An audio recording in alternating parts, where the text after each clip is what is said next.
Bukan crazy color lah, panggil crazy owner tu.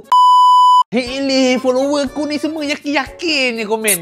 Dia cakap apa? Caliper ni confirm warna merah. Sekarang ni cover set Y aku tu dah exciter merah GP. Rim alloy aku tu gelung dia RCB warna merah dah. Kalau caliper pun warna merah, kau dapat bayang tak apa rupa motor aku tu nanti?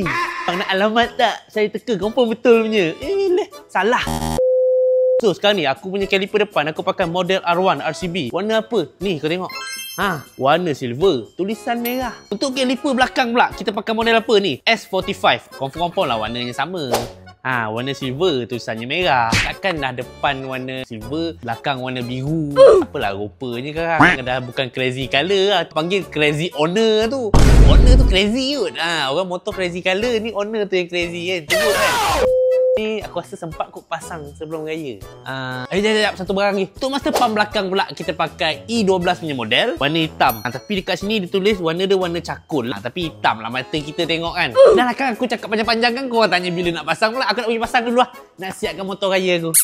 Bukan motor aku ni. Gerak dulu. Bye.